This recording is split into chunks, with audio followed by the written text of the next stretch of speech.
Hello everyone, welcome to my channel. My name is Madison. I'm a high school fashion design teacher, and here on YouTube I film sewing videos and tutorials to share my love and passion for fashion with you all. I am so excited that you're tuning in to today's video.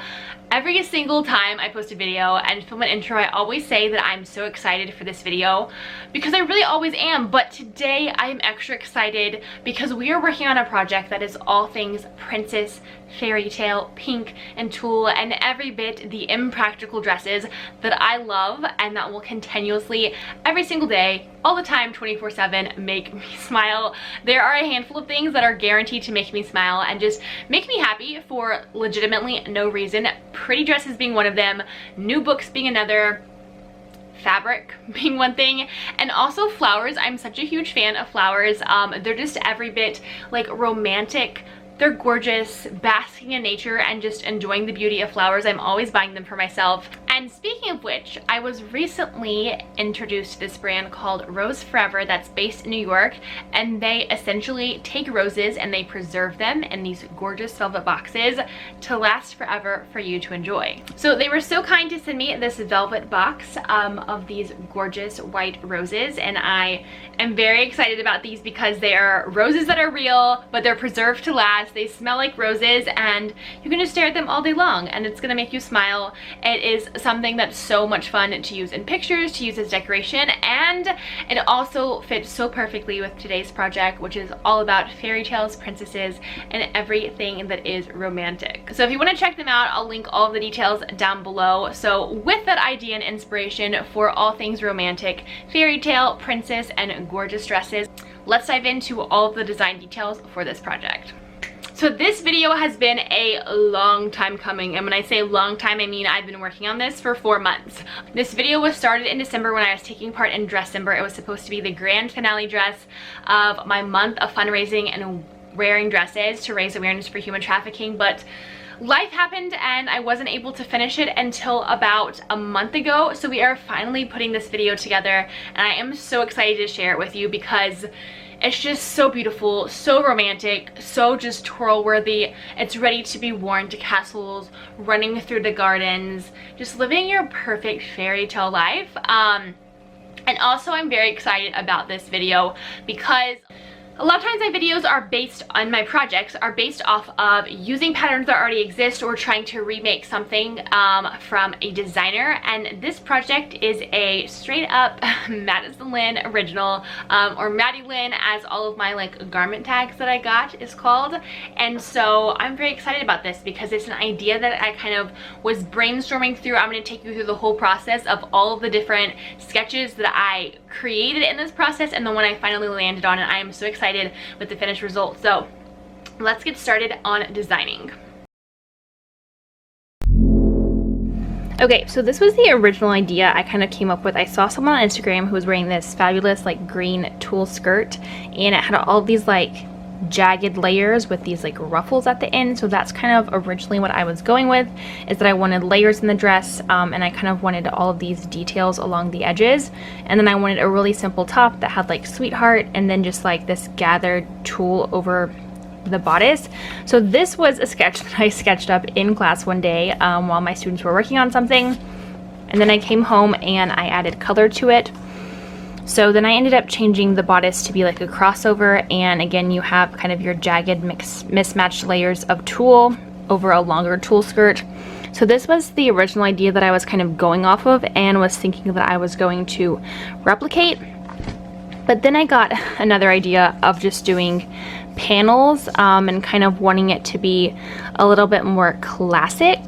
So then I added kind of this idea of just 3 tulle panels, again with this kind of gathered bodice that goes into a V, and then these 3 lines are going to be a channel that actually gets a drawstring in the back, so they're kind of really cinched in right there, kind of based off of the Cecily Banson, or this other designer that my mind totally went blank on, but she does all of these cool gathers and things. And then I was going to add kind of these flowy sleeves to it, but then I kind of really didn't like that, so then I sketched up this idea where I still kind of had the V over the sweetheart neckline, 2 lines of gathers, a regular tulle skirt underneath, and then just kind of like this shorter panel to kind of make a peplum. And I kind of ended up liking that idea a lot better because it worked with less layers, less pieces that I had to work with, but it added an interesting dynamic. And then I was thinking I might do like horsehair braid along the bottom to make the hem a little bit more structured, but don't know if I'm going to do that or not. We shall see. But again, that's what the bodice looks like, all these gathers, and then this is what the back would look like. They would come into a gather, and I think they're going to be ties here, and then like a zipper for the lining. So we went from all of these to this. Okay, so this is the under bodice that I already draped on my mannequin to create my sweetheart neckline. So basically when you drape, you only really have to drape half of it because we're just going to duplicate it for the other side. So there's 4 different panels. So this is going to be cut out of my pink satiny lining fabric, which is this. So we're going to use this for the skirt and the bodice. So basically the entire dress underneath is going to be this pink, and it's going to be overlaid in the tulle. And what I'm actually going to do for the lining is I'm going to be using the matte side, which is the inside or wrong side of the fabric, because I don't want the sheen. I want it to be a lot more subtle. So we're actually going to cut everything on the right side and then just like flip it and sew it on the wrong side. So this is all done. Now we just have to cut it out of our actual fabric. I'm not going to create a mock-up. I'm just going to use these exact pattern pieces because I know it will fit. And then we will start working on the tulle pieces, get everything cut out, and then start sewing it together.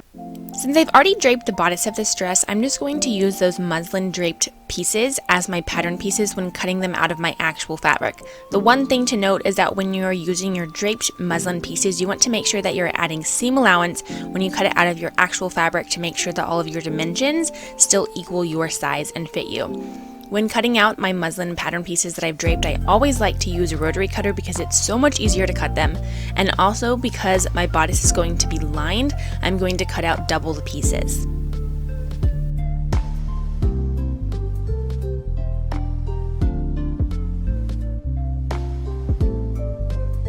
Now that all of my pieces for my bodice are cut out, I'm going to start sewing them together. However, since I'm using the wrong side or the dull matte side of the fabric as my actual outer part of my garment, I'm actually going to sew this bodice wrong sides together, and therefore when I flip my seams and press them, the dull or the matte side will actually be on the right side of my fabric for this project.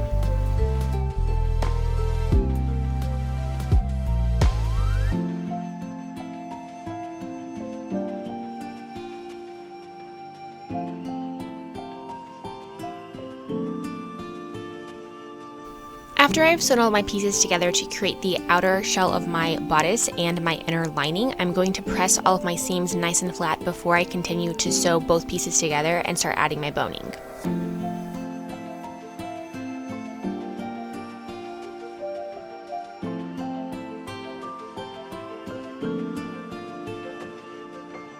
Before I connect my 2 pieces together, in the process of making this dress, I decided to add in padding to the bodice of this dress. I kind of wish that I hadn't, but I did end up adding it. So I got these 2 pads off of Amazon just in a pack, and so I'm basically just going to pin them where they would fit on me and my bodice, and then sew them on, and they'll kind of be sandwiched between the 2 layers.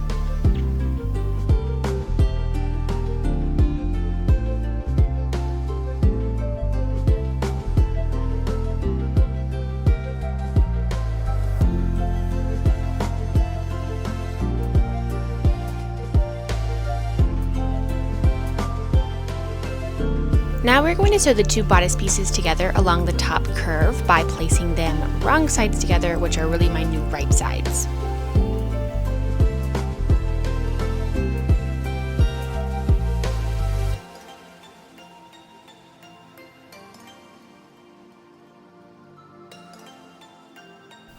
When working with curves that you have sewn together, it's always best to clip them, which is essentially where you go and take your scissors and clip little tiny snips along the curves. That way when you flip a garment right side out, all of your curves press and lay nice and flat. Since I will be adding boning to this dress, my next step is to match up the seams on both the inside and outside of my bodice, and then I'm going to sew parallel seams on both the right and the left side of these seams to create channels for my boning. Since I am sewing my seams parallel on both the right and the left sides of my already existing seams, the easiest way to create accurate channels was to make sure that the right side of my presser foot was always in line with the already existing seam, and then when I would sew a line on the other side, that the left side of my presser foot was in line with that, and then I would get equal channels across my entire bodice.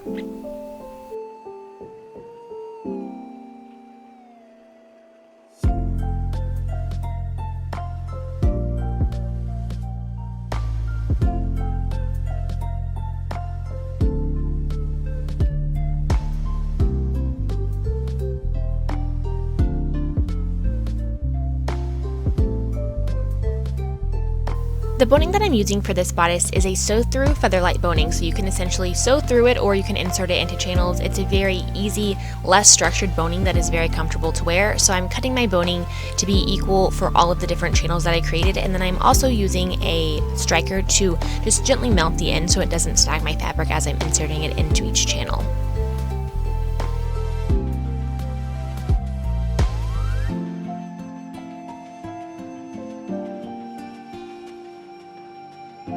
So as I was adding my boning to the front of my bodice, this is when I realized that I should not have added the bust padding because it significantly changed and altered the overall shape of the front of the bodice once I added the boning. So in the future, definitely just going to stick with the boning, and that's what I would suggest you do if you try this for yourself.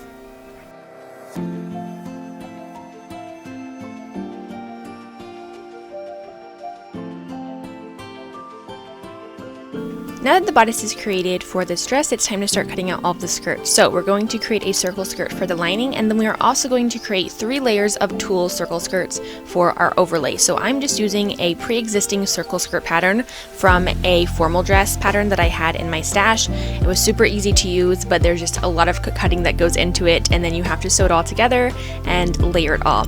And then I also cut a smaller section of that circle skirt for the peplum overlay. So once they're all cut out, you're just going to sew all of your many miles of side seams, and then you're going to start layering them together.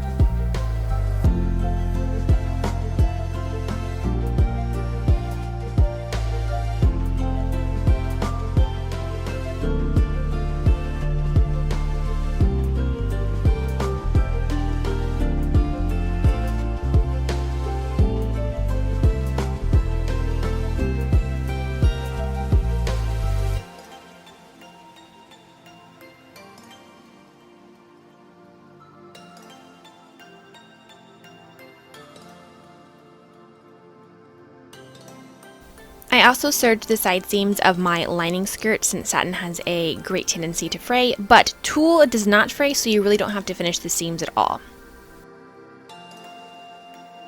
Now that all of the individual pieces are created for this dress, we're going to start putting them all together. So I'm using my dress form for this, adding my lining skirt to my bodice to make sure that everything is aligning as it should, and then I also trimmed the bottom of this circle skirt since some of the curves along the bottom were a little uneven. But then we're just going to start layering all of our tulle and figuring out how everything is going to get connected together. Before I start adding my tulle, however, I need to hem the lining of my skirt. Since this is a circle skirt, the easiest way that I found to line it is simply to serge the edge of my skirt, and then I'm just going to pin it up 1/2 inch, and that's going to be my hem. Super simple, super easy, and really it's pretty straightforward.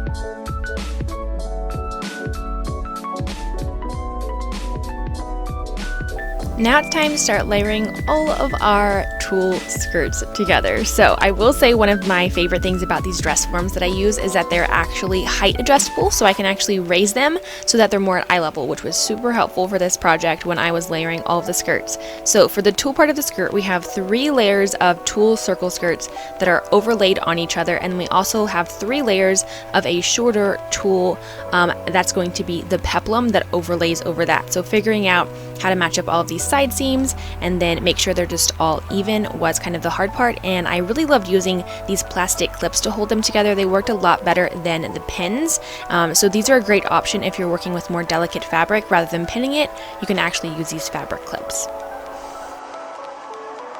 Because I'm working with so many layers of tulle, my plan was to baste all of the different layers together individually before they get sewn together as a whole. So all 3 layers of my main tulle circle skirt got basted around the waist, and then same thing for my peplum overlay.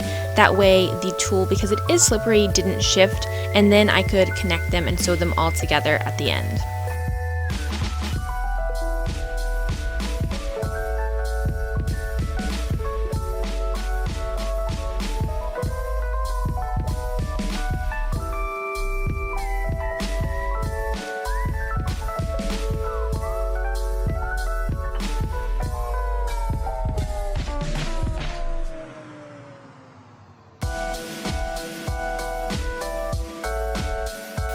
Now it's time to start working on the bodice. This bodice is kind of inspired by a Greek goddess, so it has a lot of gathers that go into it. So my idea was to take a basic bodice block from my slopers and turn it into a very squared bodice. So I traced that out, I cut out the dart, I actually cut a side dart, and then I shifted my adjustable piece down to create my shape of my bodice to be a lot more boxy, and then I'm going to retrace that and add a ton of width to it.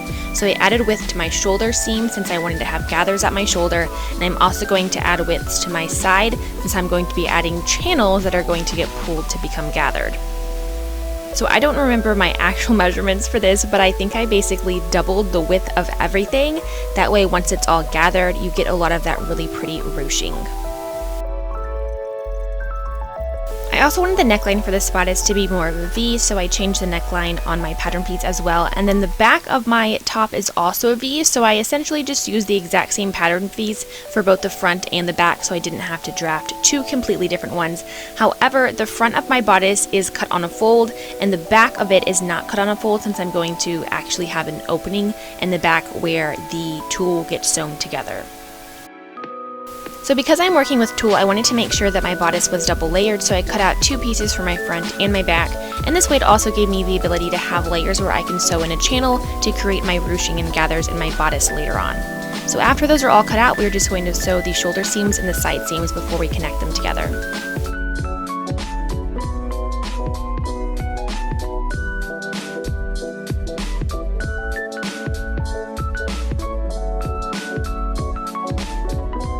So after all of my seams are sewn, I'm going to press them. Make sure your iron is on a low setting though, since tulle is plastic and it can melt. If you watch my strawberry dress video, you know how this happens. Next, it's time to connect both layers of my bodice together. So we're going to do this by sewing right sides together along my neckline and then along my armholes, and then flipping it right side out, and then going in to add in my channels for all of my gathers.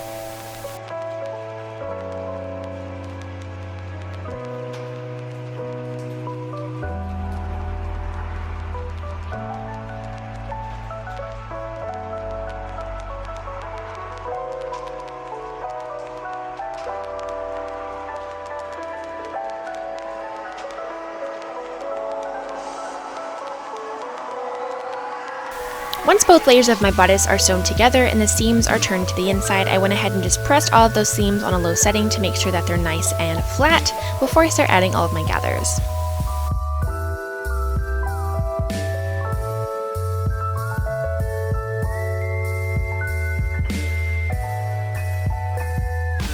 After my bodice was created, I did a little bit of draping on my dress form with the rest of the dress to figure out how I really wanted my gathers of my shoulders to be, and also how I wanted the gathers of the main part of my bodice to look. So my idea was that I was going to gather the bottom of my bodice, which was going to get connected to everything else, and then I wanted to figure out my placement for my channels that are going to have ribbons that actually get cinched in and pulled to create the rest of the gathers on the fit of the bodice. So once I figured out my placement for those, I just made markings along the rest of my bodice. So there are going to be 2 lines where these channels are going to be placed, and I'm going to sew parallel lines along those markings to create channels that my ribbon will go in a moment.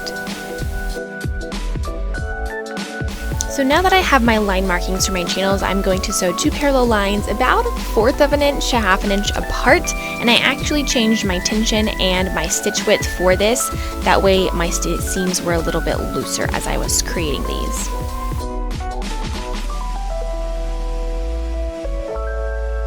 I decided to create my own ribbon or pulls for those channels by cutting long strips that are 1 inch wide out of my tool, and then I'm just going to fold them in half, sew them together, turn them right side out, and kind of create my own cording that is made out of tulle, and that will be inserted into those channels to create the additional gathering effect on the bodice.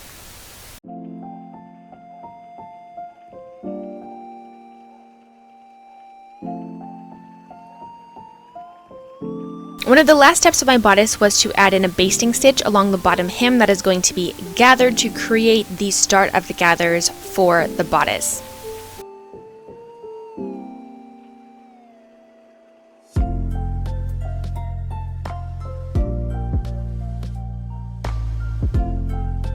Now that all of my basted seams and channels are sewn into place, it's now time to start matching up my tulle bodice to my main under bodice. So we are going to match up the side seams because that's always important, and then first, before anything, we are going to pull those basting seams at the bottom of my bodice to gather the entire bottom together, and this is going to start creating the gathers along the main part of the bodice through my channels once I add in all of my tulle kind of ribbon and pulls.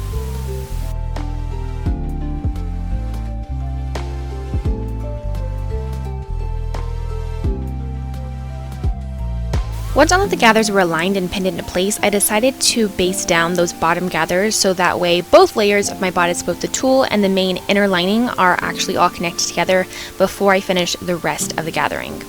Then I'm going to insert all of my tulle ribbon and pulls into those channels along the front of the bodice and start to create all of the even gathers and ruching along the front. And there are also channels in the shoulders that we will also add in our own tulle kind of little string and gathers and pulls.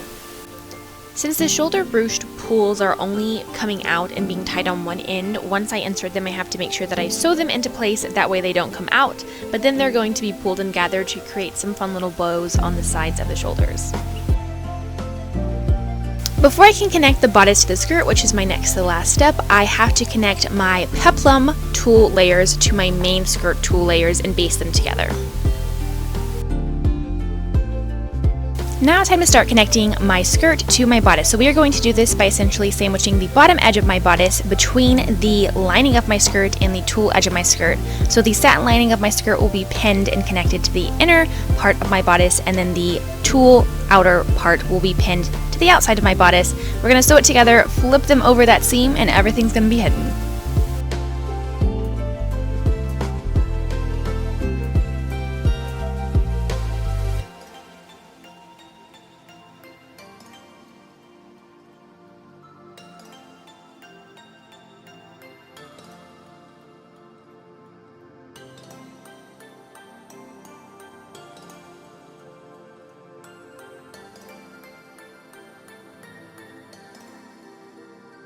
Now that the skirt is connected to the bodice, it's time for a fit on my dress form to make sure that everything is laying as it should, and also to figure out all of the gathers for my bodice.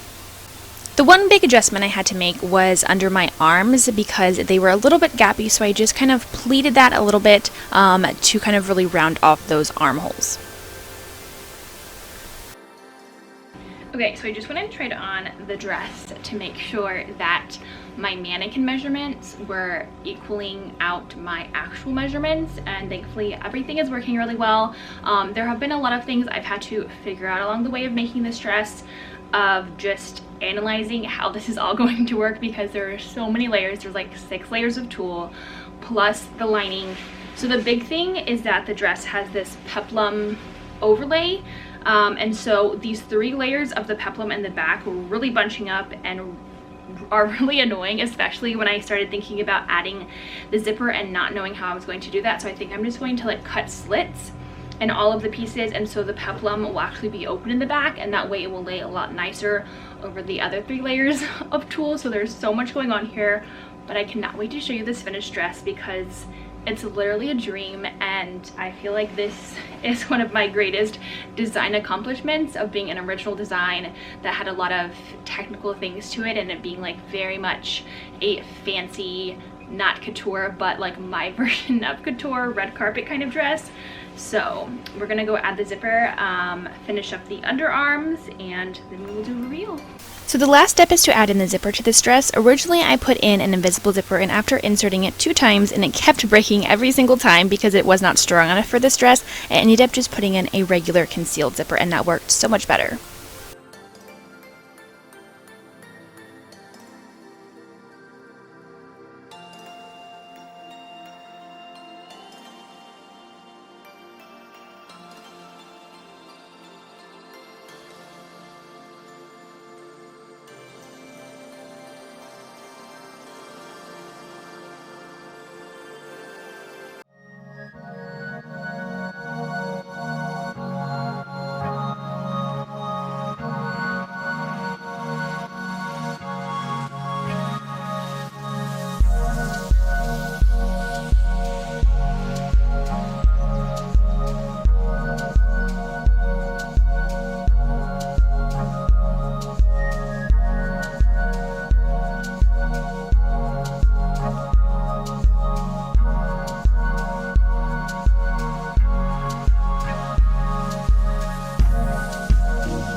Thank you so much for watching today's video. This project was so fun to create and share, so if you like what you saw, make sure to give this video a thumbs up, drop a comment below, and don't forget to hit that subscribe button so you don't miss out on new videos in the future.